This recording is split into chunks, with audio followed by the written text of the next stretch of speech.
जरूर। Promotional exam में a major part of the questions RBI directions पर based होता है। शॉर्ट वीडियोस की इस सीरीज में हम आरबीआई डायरेक्शंस ऑफ 2025 पर 100 एफएक्यूज शेयर कर रहे हैं। ये 14th पार्ट है। अगर आपने प्रीवियस पार्ट्स नहीं देखे हैं तो you must do. And if you want regular updates तो हमारे चैनल को सब्सक्राइब करें और बेल आइकॉन भी क्लिक करें as well. So let us start with the questions. पहला सवाल, RBI settlement of claims in respect of deceased customers or banks directions 2025 के अकॉर्डिंग अगर क्लेम सेटलमेंट कंप्लीट होने के बाद किसी डिसीज्ड डिपॉजिटर के नाम पर कोई क्रेडिट रिसीव होता है तो बैंक को इस अमाउंट के बारे में क्या स्पेसिफिक एक्शन लेना चाहिए?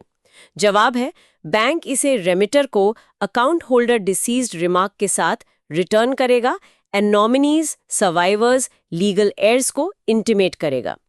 दूसरा सवाल, Reserve Bank of India settlement of claims in respect of deceased customers of banks directions 2025 के अंडर डिपॉजिट अकाउंट्स में क्लेम्स के सेटलमेंट के लिए मैक्सिमम टाइम लिमिट क्या है, अज्यूमिंग कि क्लेम से एसोसिएटेड सभी नेसेसरी डॉक्यूमेंट्स बैंक को रिसीव हो गए हैं? जवाब है ये, क्लेम से जुड़े सभी रिक्वायर्ड डॉक्यूमेंट्स की रिसीट की डेट से 15 कैलेंडर डेज से ज्यादा के पीरियड में नहीं कंप्लीट हो जाना चाहिए। तीसरा सवाल, scheme for facilitating accelerated payout in operative accounts and unclaimed deposits के अंडर बैंक्स को अपने इंसेंटिव क्लेम्स आरबीआई को सबमिट करने के लिए required procedure and time frame क्या है एंड आरबीआई इन क्लेम्स को कितने डेज में सेटल करेगा? जवाब है, बैंक्स अपना क्लेम बैंक के एक सीनियर एग्जीक्यूटिव द्वारा साइंड क्वार्टरली बेसिस पर हर क्वार्टर के एंड से 1 मंथ के भीतर आरबीआई को सबमिट करेंगे, जिसे आरबीआई 30 डेज के भीतर सेटल करेगा। चौथा सवाल, चेंजेस इन पीएन एसवीएनआईडी फॉर स्ट्रीट वेंडर्स सर्कुलर के अंडर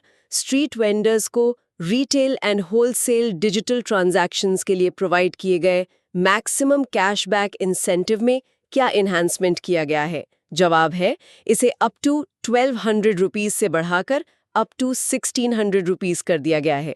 पांचवा सवाल, आरबीआई को लेंडिंग अरेंजमेंट्स डायरेक्शंस 2025 के अंडर को लेंडिंग अरेंजमेंट सीएलए में इन्वॉल्व प्रत्येक रेगुलेटेड एंटिटी आरई को अपनी बुक्स में इंडिविजुअल लोन्स का मैंडेटेड मिनिमम परसेंटेज शेयर कितना रिटेन करना रिक्वायर्ड है? जवाब है, प्रत्येक आरई को अपनी बुक्स में इंडिविजुअल लोन्स का मिनिमम 10% शेयर रिटेन करना रिक्वायर्ड होगा। फ्रेंड्स, पिछले 30 सालों में 10 लाख से ज्यादा बैंकर्स ने हमारे video lessons and PDF material use करके अपने जीआईआईबी, सीआईआईबी प्रमोशन एग्जाम पास किए हैं।